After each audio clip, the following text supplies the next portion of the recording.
তো ফাইনালি আমরা গুড়র হান্দেশ রেডি, মরিচা গুড়র হান্দেশ।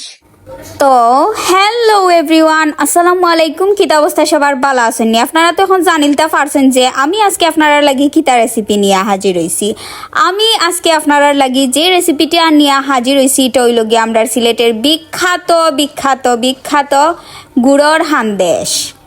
এই গুড়র হান্দেশটারে অনেক এলাকাত অনেক নামে ডাকুন, কিন্তু আমরা যে নামে ডাকি এটা হইল গিয়া হান্দেশ। তো ফার্স্টে আম্মায় যে কাজটা করছেন এটা হইল গিয়া আম্মায় প্রথমে ময়দাটারে সানিয়াই লিছন, সানিয়ানি পরে এখন আস্তে আস্তে ফুল প্রসেসিং শুরু আর আপনার সাথে সম্পূর্ণ প্রসেসিংটা শেয়ার করবো। ময়দা দেওয়ার পরে যে জিনিসটা দিতে হইব এটা হইল গিয়া সুজি। বাচ্চান্তরে যেটা সুজি খাওয়াইন গেদা বাচ্চান্তরে ওটা সুজি। তো সুজিটা কিন্তু মিক্স করা হয়ে গেছে ময়দার লগে সুজিটা মিক্স করার পরে এখন যেটা করা হইব এটা হইল গিয়া গুড়ি, চাউলর গুড়ি, কুটাইল চাউলর গুড়ি। তো গুড়ি ছাড়া আসলে হান্দেশ পিঠা করা যায় না, করা গেলেও এটা মানে প্রপারলি হয় না, সুন্দর হয় না। সুজি, চাউলর গুড়ি এবং ময়দা এই তিনটা জিনিস এখন একসাথে করা ওর একসাথে মিক্স করা হইব। এগুলারে একসাথে এক ডেগর মাঝে ডালা হইছে। এখন যেটা করাইব অগুন্তরে একসাথে মিক্স করাইব। মিক্স করার পরে এখন আম্মাই দিরা হইল গিয়া এই জিরাটা কিন্তু গ্রান বাড়াইব, স্বাদটারে আরো বেশি করিয়া তুলব। আর জিরা ছাড়া ভালো লাগে না। আর এখন দিরা পরিমাণ মতো লবণ না হইলে তো আর কোনো জিনিসের স্বাদ হয় না, এর লাগিয়া লবণ দেওয়া অতি জরুরি। তো স্বাদ মতো সব কিছু দেওয়ার পরে এখন আম্মাই দিবা গিয়া মরিচা গুড়।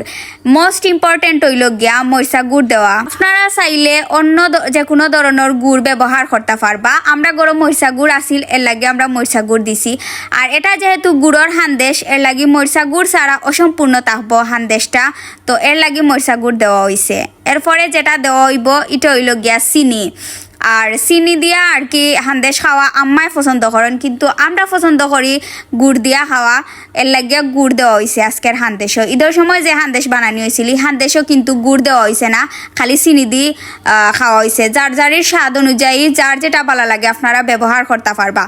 আর যারা হান্দেশ বানানি জানেন তারা কিন্তু ভিডিওটা স্কিপ করলেও পারবা। আর যারা আমার মতো যে রান্না বাড়া কিচ্ছু চিনই না তাই ভিডিওটা দেখিয়া শিখতে পারবা যে কিলাখান আমরা হান্দেশ বানাইয়া খাই।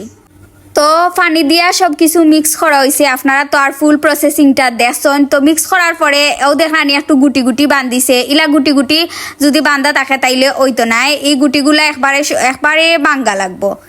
তো আমি আগুন ধরাই লিছি। এখন আমি লুয়ারার মাঝে তেল দিলাম। আর তেল দিতে আমার জানো দরের, কারণ যত তেল লাগবো পিঠা বানাইতে হইলে, যত তেল যায় হান্দেশ পিঠা বানাইতে হইলে মানে ডুবু তেল থাকা লাগে, যার কারণে বেশি তেল যায়। এটা কিন্তু 2 ঘন্টার মতো সময় রাখা হয়েছে খাই করিয়া। তারপরে এখন খাই হয়েছে মানে কমপ্লিটলি হয়েছে। এখন দেখো কত সফট লাগে না খাই দেখতে। ফার্স্টে বিসমিল্লাহ হইয়া সারি দিলাম আমি লুয়ারার মাঝে।